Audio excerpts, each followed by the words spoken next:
The Galactic Senate chamber was, as always, a monument to excessive architectural choices. Somewhere, an interior designer had looked at a perfectly functional meeting hall and thought, you know what this needs? More floating crystals and unnecessary gravity wells. The result was a space that screamed, we have money and questionable taste, in 17 different languages, none of them human. Ambassador HFY stood at the central podium, his chitinous exoskeleton gleaming under the chamber's pretentious mood lighting. He was an insectoid from the Clickstar Consortium, and if you ever wanted to see what a mantis would look like wearing a three-piece suit and carrying a superiority complex, well, here was your guy. Distinguished members of the Galactic Senate, HFY began, his mandibles clicking with what might have been sadness if you were incredibly generous with your interpretations. It is with a heavy thorax that I present the final evidence of humanity's tragic extinction. Heavy thorax. Right. The same thorax that was probably doing backflips of joy 5 minutes ago in the preparation chamber. A holographic display flickered to life, showing grainy footage of Earth's last known transmissions. Static-filled messages, half-completed distress signals, and one particularly poignant video of someone's cat looking confused. The Senate chamber filled with the sound of aliens trying to make sympathetic noises. The Vrelnari delegation produced a sound like a garbage disposal choking on silverware. The Quilnox representatives vibrated at what their species considered a morning frequency, but honestly sounded like a dying refrigerator. 50 standard cycles of silence, HFY continued, raising one of his 4 arms dramatically. 50 cycles without a single confirmed human transmission. Our deep space scouts have surveyed their colonies. Empty. Silent. Gone. He paused, letting that sink in. Around the chamber, representatives leaned forward in their seats, antennae quivering, eye stalks widening, and various other alien appendages doing whatever they did when someone was pretending to care but really just wanted to get to the part where they divided up the good stuff. The humans, with their strange fondness for combustion engines and their baffling obsession with caffeinated beverages, are no more. Let us observe a moment of silence. The moment of silence lasted approximately 4 seconds before Senator Corblax from the Outer Rim territories coughed something that sounded suspiciously like, finally, into his breathing apparatus. Several representatives tried to hide their smirks. Others didn't bother, because here's the thing about humanity's extinction that nobody in that chamber wanted to say out loud, it was convenient. Incredibly, almost suspiciously convenient, the moment of silence ended, and faster than you could say, conflict of interest, the Senate exploded into what could only be described as the galaxy's most dignified feeding frenzy. If I may, chirped Ambassador Vrelnax, a gelatinous blob who apparently stored all her shame in a separate dimension. The Vrelnari Collective would like to propose taking stewardship of Mars. For historical preservation purposes, naturally. Historical preservation. Sure. The fact that Mars had 17 functioning terraforming stations and enough mineral deposits to fund a small empire was purely coincidental.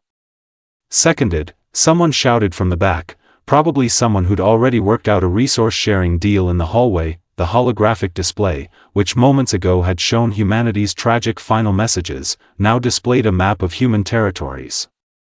It looked like a birthday cake, and every species in the room had brought a knife.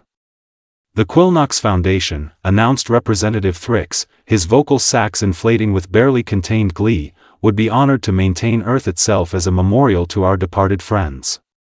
Oh, how touching. We propose erecting a statue, Thrix continued.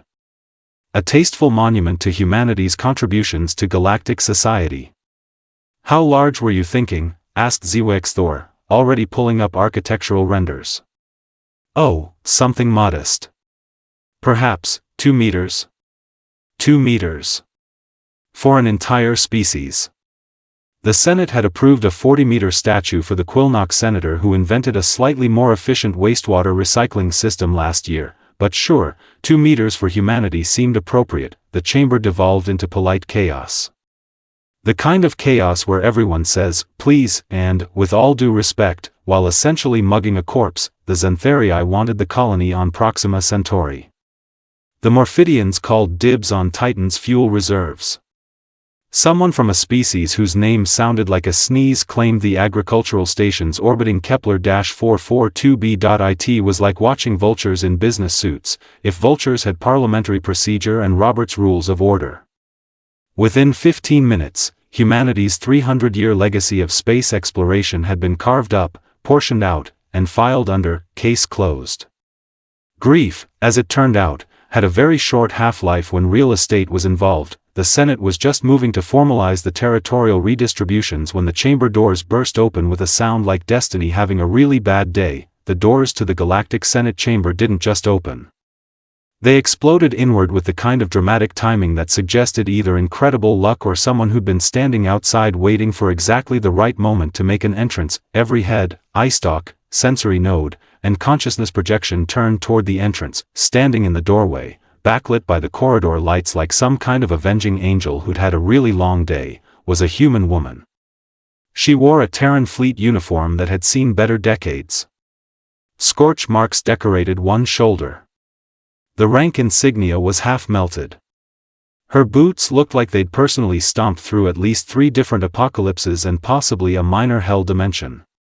Her dark hair was pulled back in a bun that had given up on regulation standards somewhere around hour 70 of whatever fresh nightmare she'd just walked out of. In one hand, she carried a battered metal thermos that was emanating the unmistakable aroma of coffee, that bitter human fuel that had baffled xenobiologists for centuries. In the other hand, she held a datapad that was blinking with what looked like approximately 9,000 unread messages. Her expression could best be described as monumentally unimpressed.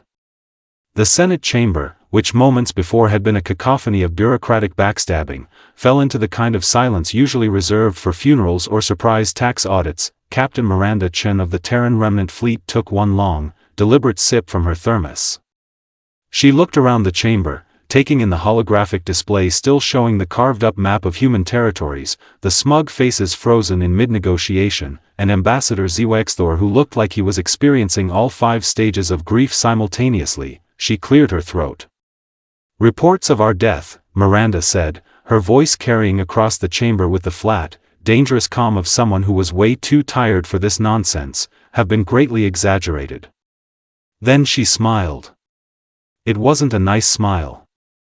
"So," she continued, walking down the central aisle like she owned the place, which technically, her species had helped build it, "who wants to explain why my colonies have new flags? If you've ever wanted to see several hundred highly advanced species collectively wet themselves without actually having the appropriate biological functions to do so, the Galactic Senate chamber at that precise moment would have been your dream destination." Ambassador Zewexthor's mandibles clicked rapidly, a sound his species made when experiencing extreme stress or when their carefully constructed lies were falling apart in real time. "Captain Chen. What an unexpected, we thought, the transmissions were silent." "Yes. I got that part."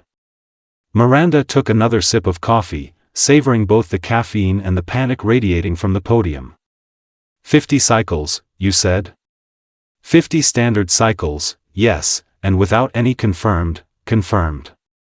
Miranda cut him off, her tone so dry it could have been used for interstellar fire suppression.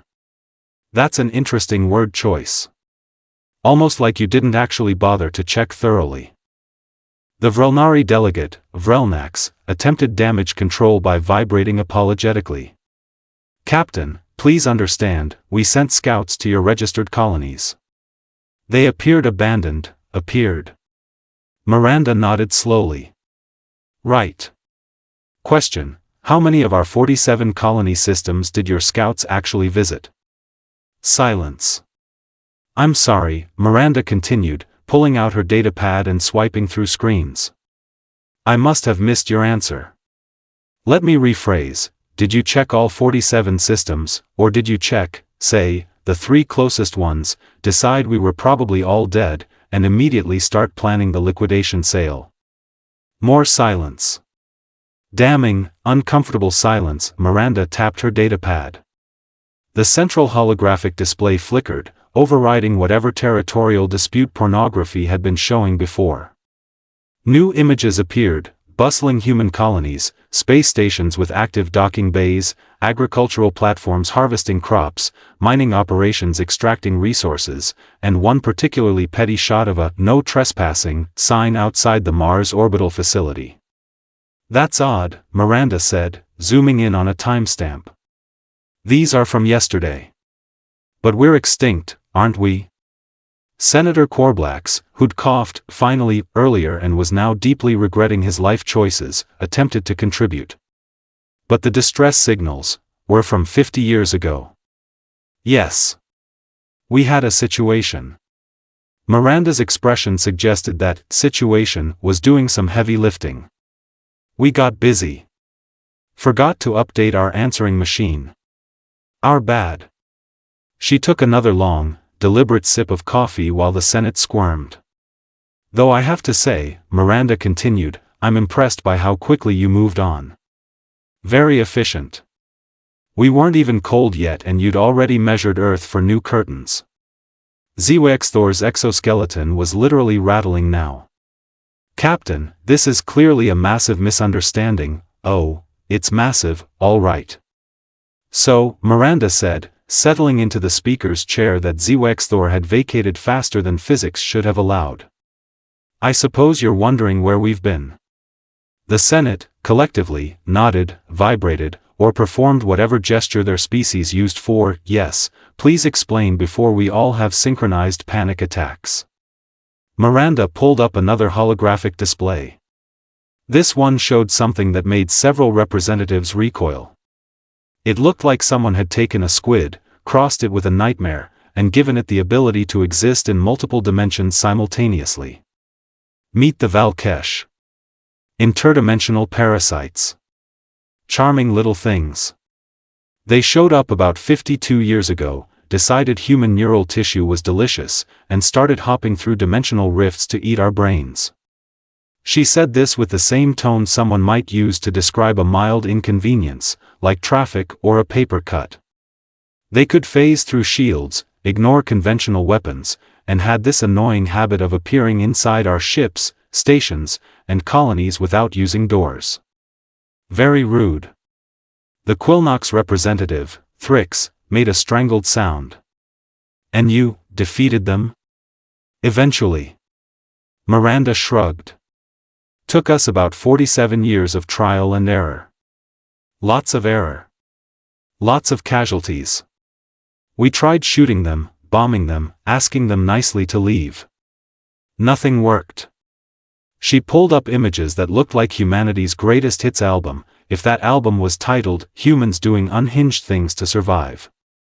There was footage of modified ships creating artificial rift collapses. Battle stations reconfigured to emit dimensional static. One particularly memorable clip showed a woman punching a Valkesh with a glove made of condensed dark matter. "We got creative," Miranda continued. "Weaponized quantum uncertainty. Trained psychics to fight in multiple dimensions. One colony on Tau Ceti actually built a device that made the parasites allergic to reality itself. Don't ask me how. The physicist who invented it stopped making sense around year 3. But communications, HFY attempted. We're being actively jammed by interdimensional static, yes. Every time we tried to send a message outside our systems, the Valkesh intercepted it. They were apparently learning our technology from our transmissions. So we had a choice: keep trying to call for help and give the enemy more intel, or go radio silent and handle it ourselves." She paused for effect. "We chose option 2. Figured we'd catch up with galactic news after we finished not being eaten by dimension parasites. Priorities, you know." The casual way she described 50 years of apocalyptic warfare was somehow more terrifying than if she'd screamed it. "Anyway," Miranda continued, "we were too busy building rift cannons and teaching our kids how to fight in 4 dimensions to check our galactic emails. So yes, technically, we ghosted you. But it wasn't personal." She smiled that dangerous smile again. "Though finding out you held a funeral and divided up our stuff while we were still fighting for our lives? That feels a little personal." Miranda minimized the horror show of interdimensional warfare and pulled up the territorial map again. Her eye twitched slightly as she examined it. Just a small twitch, the kind that suggested someone was using every ounce of self-control not to flip a table. So let's talk about the elephant in the room. Or rather, the 47 squatters in my star systems. She zoomed in on Mars. There was indeed a Vrelnari flag planted on Olympus Mons, right next to the original human settlement that had a very visible Chen family homestead, established 2186 at sign. Ambassador Vrelnax, Miranda said sweetly. Too sweetly. That's my great-aunt's house you're currently using for historical preservation. The Vrelnari delegate rippled nervously. We were under the impression it was abandoned, it was occupied. Her name is Patricia. She was hiding in the basement fighting brain-eating parasites. She's 97 and extremely irritated that someone's been using her workshop. Vrelnax made a sound like jello being slapped. We can certainly negotiate a withdrawal. Oh, how generous. Negotiating to leave property that was never yours. Miranda's smile could have cut through starship hull plating. Here's my counteroffer. You have 72 hours to evacuate all human territories. That's for everyone. The Senate erupted in protests. 72 hours is impossible, squeaked the Morphidian delegate. We have infrastructure, personnel, investments. You have 72 hours, Miranda repeated, her tone not changing 1 decibel. After that, we start charging rent. Retroactively. With interest. 50 years of compound interest. Senator Corblax, who apparently had a death wish, puffed up his breathing sacs. And if we refuse? The Corblax defense fleet is one of the most powerful militaries in this sector. Miranda turned to look at him. Really look at him. The temperature in the room seemed to drop. I'm sorry, did you just threaten me? She asked it like a genuine question, with the kind of confused curiosity you'd use if someone claimed the sky was plaid. You want to threaten the species that just spent half a century fighting things that exist partially outside of reality itself? She stood up, walking toward Corblax's seat. Cute. We literally just finished fighting eldritch horrors that could phase through solid matter and feast on consciousness. We invented weapons that make quantum mechanics cry. We taught our children how to perceive and fight in dimensions your species doesn't have mathematical frameworks for. She leaned in close. So please, Senator, tell me more about your superior military. I'm absolutely fascinated. Corblax deflated faster than a punctured balloon. The irony was delicious. They'd thrown a party over humanity's extinction, and now that same supposedly dead species was politely informing them that they'd leveled up into cosmic horror fighting badasses during their absence. Congratulations, Galactic Senate. You played yourselves. Miranda returned to the podium, her coffee thermos making a decisive thunk as she set it down. The sound echoed in the silent chamber like a judge's gavel. Now, since we're all being so honest and transparent with each other, she said, her smile widening, I should probably mention a few things we picked up during our extended vacation from galactic politics. She pulled up a new holographic display. This one showed a human ship blinking out of existence in normal space and reappearing 3 light-years away. Instantaneously. We cracked dimensional travel. Turns out when you spend 50 years fighting things that hop between realities, you learn a few tricks. We can now move our fleet through dimensional shortcuts. No hyperspace lanes needed. The military implications hit the Senate like a cold slap. Hyperspace lanes were predictable, blockade-able, controllable. Dimensional travel? That was appear anywhere instantly technology, but Miranda wasn't done. Oh, and remember those adorable brain-eating parasites? Another holographic window opened, showing containment facilities. We've got about 40,000 of them. Domesticated. Trained. Weaponized. Ethically contained, mostly. Mostly. That word hung in the air like a guillotine blade. They've developed a taste for specific neural patterns. We can program them now. Point them at a target. They phase through any shielding, any armor, any defense you can imagine, and they really don't like being locked in containment. Very motivated to complete their missions if it means getting out for a bit. HFY's mandibles had stopped clicking entirely. He might have been experiencing a heart attack. If his species had hearts in the conventional sense. The Senate was silent, processing the nightmare scenario they'd created for themselves.